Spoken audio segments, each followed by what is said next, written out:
আসসালামু আলাইকুম গাইজ, আশা করি সবাই ভালো আছেন। আজকে আমরা অ্যাকাউন্টিংয়ের একটি গুরুত্বপূর্ণ চ্যাপ্টার শিখব, সেটা হলো অ্যাকাউন্টিং ফর কারেন্ট লায়াবিলিটিস, অর্থাৎ চলতি দায়ের হিসাব।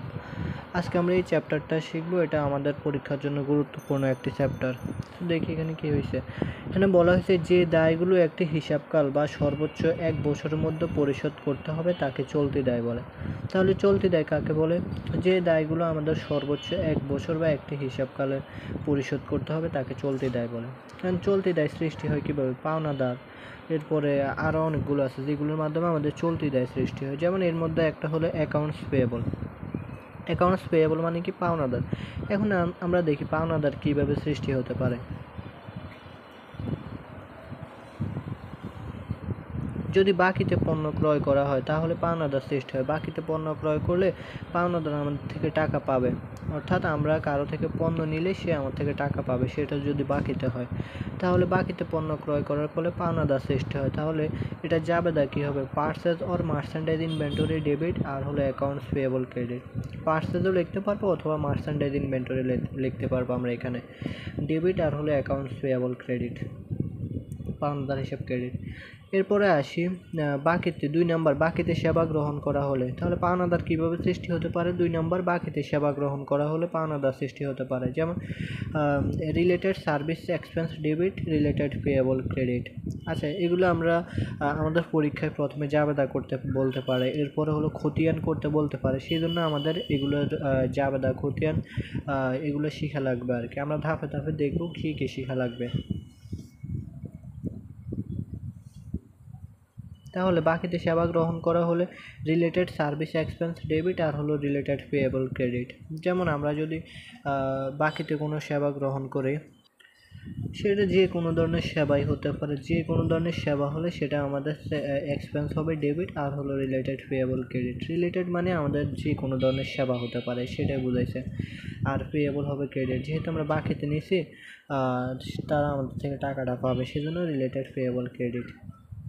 3 নম্বর হলো পাওনাদারকে পাওনা টাকা পরিশোধের পরিবর্তে কোনো ধরনের নোট ইস্যু করা হলে, অর্থাৎ আমাদের থেকে যে পাওনাদার যে টাকা পাবে সেটার পরিবর্তে আমরা কি করছি? নোট ইস্যু করছি। তাহলে এটা জাবেদা কী হবে? অ্যাকাউন্টস পেয়েবল ডেবিট, পাওনাদার হিসাব ডেবিট, নোটস পেয়েবল ক্রেডিট।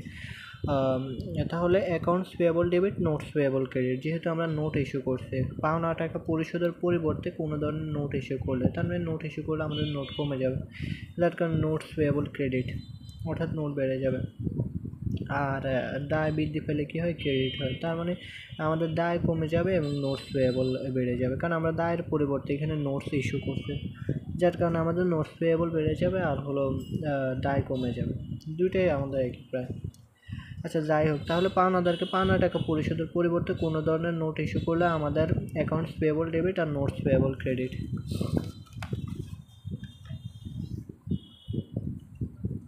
এরপরে আসি 4 নম্বরে, আমাদের বলছে পাওনাদারকে বাট্টা সময়ের মধ্যে পাওনা টাকা পরিশোধ করা হলে, অর্থাৎ যে বাট্টা সময় থাকবে, পাওনাদারকে যদি আমরা বলি যে এই বাট্টা দেব এবং সেটা যদি বাট্টা সময় অতিক্রম করে তাহলে বাট্টা পায়, কিন্তু যদি বাট্টা সময়ের মধ্যে পাওনা টাকা পরিশোধ করে তাহলে হবে অ্যাকাউন্টস পেয়েবল ডেবিট, এরপরে ক্যাশ ক্রেডিট, ডিসকাউন্ট ক্রেডিট। এখানে বাট্টা সময় বলতে বুঝাইছে হলো আমাদের যে বাট্টা যখন যে সময়ের মধ্যে পাবে, অর্থাৎ আমরা যে সময়ের মধ্যে বলছে যে এত সময়ের মধ্যে দিলে বাট্টা পাবে, এরকম আর কি। বাট্টা সময়ের মধ্যে যেহেতু বলছে তার মানে সে বাট্টা পাবে, তো সেহেতু আমাদের যাবে হবে পাওনাদার হিসাব ডেবিট, নগদান হিসাব ক্রেডিট, বাট্টা হিসাব ক্রেডিট। তো accounts payable debit, cash credit, discount credit.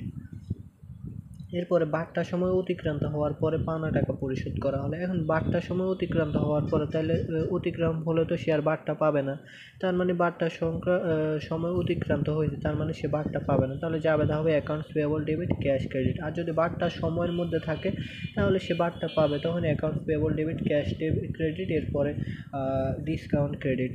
আর যখন অতিক্রান্ত হয়ে যাবে তখন বাট্টা পাবে না, accounts payable debit, cash credit. এরপরে নোটস পেয়েবল। নোটস পেয়েবল আমাদের এটাও একটা দায়, নোটস পেয়েবলও আমাদের জন্য এক ধরনের দায়। এই যে নোটস পেয়েবল দুই ধরনের হয়ে থাকে। সেটা কীভাবে? নোটের সাথে ইন্টারেস্ট অর্থাৎ সুদের হার উল্লেখ থাকলে তাকে ইন্টারেস্ট বিয়ারিং নোটস পেয়েবল বলে। যদি নোটের সাথে সুদের হার উল্লেখ থাকে তাহলে তাকে ইন্টারেস্ট বিয়ারিং নোটস পেয়েবল বলে। নোটের সাথে সুদের উল্লেখ না থাকলে তাকে zero interest bearing notes payable বলে। যদি সুদ না থাকে তাহলে আমাদের সেটা হবে zero interest bearing notes payable. না আমরা দেখি এটা যাবে দেয় কীভাবে। হ্যাঁ,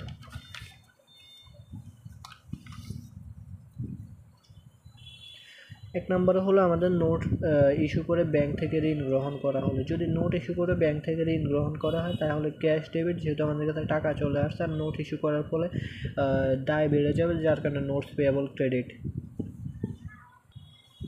তাহলে নোট ইস্যু করে ব্যাংক থেকে ঋণ গ্রহণ করা হলে আমাদের কাছে নগদ টাকা আসবে, আর যেহেতু নোট ইস্যু করছে দায় বাড়বে, তাহলে নোটস পেয়েবল ক্রেডিট। যেহেতু এখানে নোটের কথা উল্লেখ আছে তাই আমরা নোটস পেয়েবল ক্রেডিট দিলাম। এরপরে আসি 2 নম্বরে। নোটস পেয়েবলের উপর সুদ গণনা করা হলে অথবা নোটসের অ্যাডজাস্টিং এন্ট্রি করতে বলা হলে। নোটস পেয়েবলের উপর সুদ গণনা করা হলে অথবা নোটের অ্যাডজাস্টিং এন্ট্রি করতে বলা হলে কী হবে? Interest expense debit, interest payable credit. সুদ খরচ ডেবিট আর হলো সুদ দায় ক্রেডিট। হ্যাঁ, যদি নোটস পেয়েবলের সুদ, যদি নোটের সাথে কোনো সুদ দেওয়া থাকে, এত% সুদ বা এত কিছু দেওয়া থাকে নোট পেয়েবলের সুদ, তার মানে তখন আমরা কী করব? একটাই করব। আবার অ্যাডজাস্টিং এন্ট্রি বললে আমরা interest expense debit, interest payable credit. এটা আলাদাভাবে মনে রাখতে হবে, এটা মজা আছে আসলে। যে নোটস পেয়েবলের উপর কোনো সুদ গণনা করতে বললে আমরা interest expense debit, interest payable credit. শেষ। 3 নম্বরে নোটের মূল্য এবং বকেয়া সুদের টাকা পরিশোধ করা হলে। নোটের মূল্য এবং বকেয়া সুদের টাকা পরিশোধ করা হলে আমাদের হবে ইন্টারেস্ট পেয়েবল ডেবিট, পাওনাদার হিসাব ডেবিট, নোটস পেয়েবল ডেবিট। অর্থাৎ যেহেতু আমাদের নোট ইস্যু, এখানে যেমন আমরা নোট ইস্যু করছি, এখানে কি করছি? নোটের টাকা পরিশোধ করছি, তার মানে এখন এটা আমাদের ডেবিট হয়ে যাবে। এখানে কি হয়েছিল? ওই যে এটাতে কি হয়েছিল? ক্রেডিট হয়েছিল। যখন দায় বেড়ে যায়, তখন দায় কমে যাবে।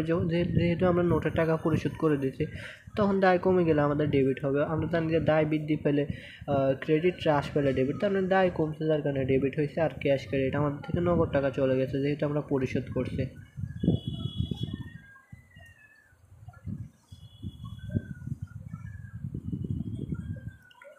এখন আসি 4 নম্বরে। নোটের মূল্য পরিশোধকালে যদি পূর্ববর্তী কোনো সুদ ধার্য করা না হয় তাহলে পরিশোধের সময় নোটস পেয়েবলের সুদ একসঙ্গে পরিশোধ করতে হবে। কি বলছে? নোটের মূল্য পরিশোধকালে যদি পূর্ববর্তী কোনো সুদ ধার্য করা না হয়, যদি আগে কোনো সুদ ধার্য করা না হয় তাহলে পরিশোধের সময় নোটস পেয়েবল এবং সুদ একসঙ্গে পরিশোধ করতে হবে। যদি নোটের মূল্য পরিশোধকালে যদি পূর্ববর্তী কোনো সুদ ধার্য করা না হয় তাহলে পরিশোধের সময় নোটস পেয়েবল এবং সুদ একসঙ্গে পরিশোধ করতে হবে। তাহলে দুইটা একসঙ্গে পরিশোধ করা লাগবে আমাদের। তখন কী হবে? Interest expense debit, notes payable debit আর হলো ক্যাশ ক্রেডিট। যেহেতু পরিশোধ করতে হবে বলছি সেজন্য।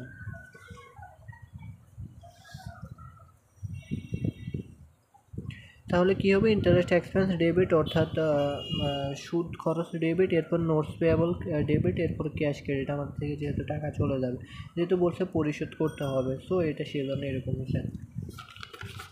এরপরে আসি আমরা 5 নম্বরে। বলছে যে zero interest bearing notes issue করে ঋণ গ্রহণ করা হলে।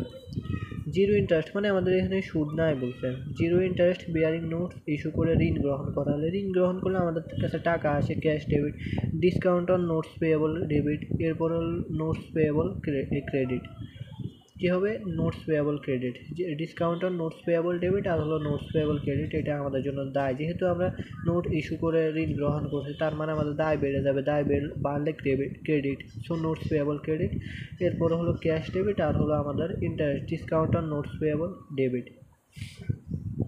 অর্থাৎ জিরো ইন্টারেস্ট হলে তখন আমাদের discount on notes payable debit হবে। এরপরে আসি 6 নাম্বার। নোটের ডিসকাউন্ট সুদ হিসেবে সমন্বয় করা হলে অথবা অ্যামোর্টাইজেশন অন ডিসকাউন্ট উল্লেখ থাকলে। নোটের ডিসকাউন্ট সুদ হিসেবে সমন্বয় করা হলে অথবা অ্যামোর্টাইজেশন অন ডিসকাউন্ট উল্লেখ থাকলে আমাদের হবে interest expense debit, discount on notes payable credit. কী হবে? সুদ খরচ ডেবিট আর হলো বাট্টাযুক্ত নোটস পেয়েবল ক্রেডিট আর কি। অর্থাৎ নোটের ডিসকাউন্ট সুদ হিসেবে সমন্বয় করা হলো। যদি সমন্বয় করা হয় তখন আমাদের এটা বেড়ে যাবে আর কি, বাড়লে ক্রেডিট। তো ইন্টারেস্ট এক্সপেন্স ডেবিট আর হলো discount on notes payable credit. এরপরে আসে আমাদের ডিভিডেন্ড পেয়েবল। এটা আমাদের জন্য একটা দায়। আমরা যেহেতু এই অধ্যায়টা দায় নিয়ে করতেছি, তার মানে দায় রাদ্যকন্ত নিয়ে আমরা আলোচনা করবো এটাতে। তো ডিভিডেন্ড পেয়েবল আমাদের জন্য একটা লভ্যাংশ দায়। এখন কি আসি 1 নম্বরে, যখন লভ্যাংশ ঘোষণা করা হয় বা প্রস্তাব করা হয় তখন আমাদের হলো dividend expense debit, dividend payable credit.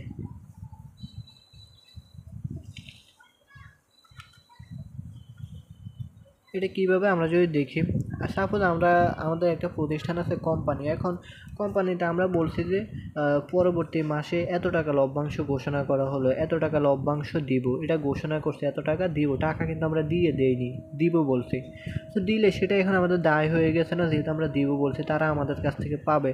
তার মানে আমাদের কী হবে, dividend expense debit, dividend payable credit. যেহেতু দায় বৃদ্ধি পাইছে তার মানে দায় বৃদ্ধি পেলে ক্রেডিট, আর হলে আমরা যেহেতু এটা ঘোষণা করছি এটা আমাদের জন্য এক্সপেন্স হবে। তো ডিভিডেন্ড এক্সপেন্স ডেবিট আর হলো ডিভিডেন্ড পেয়েবল ক্রেডিট, দায় বাড়ছে সেজন্য। 2 নম্বর হলো বকেয়া লভ্যাংশ শেয়ার হোল্ডারদের পরিশোধ করা হলে। এখন আসি, এখানে আমরা কি করছি, ঘোষণা করছি, এখন বকেয়া লভ্যাংশ শেয়ার হোল্ডারদেরকে আমরা পরিশোধ করে দিছি। আগে ঘোষণা করছে, পরিশোধ করছে, এখন পরিশোধ করলে আমাদের দায় কমে যাবে। তার মানে dividend payable debit, cash credit, নগদ টাকা চলে গেছে, তার মানে ক্যাশ ক্রেডিট। ওকে, ডিভিডেন্ডে আশা করি আপনারা বুঝতে পারছেন। একবার ঘোষণা করছি যখন দায় বাড়ছে তখন dividend expense debit, dividend payable credit. আবার 2 নম্বর হচ্ছে বকেয়া লভ্যাংশ, যেটা আমরা ঘোষণা করছি সেটা পরিশোধ করে দিছি। আর পরিশোধ করলে আমাদের দায় কী হয়েছে, দায় কমছে, আর হলো ক্যাশ, নগদ টাকা কমে গেছে। দায় কমলে ডেবিট, অর্থাৎ ডিভিডেন্ড পেয়েবল ডেবিট আর ক্যাশ ক্রেডিট। তো আজকের ক্লাসটা এই পর্যন্ত। নেক্সট ক্লাসে আমরা আরও কিছু দেখব, দেন আমরা ম্যাথ করব। তো আশা করি সবাই বুঝতে পারছেন। এরপরে যদি কেউ বুঝতে না পারেন অবশ্যই কমেন্টে জানাবেন। ধন্যবাদ।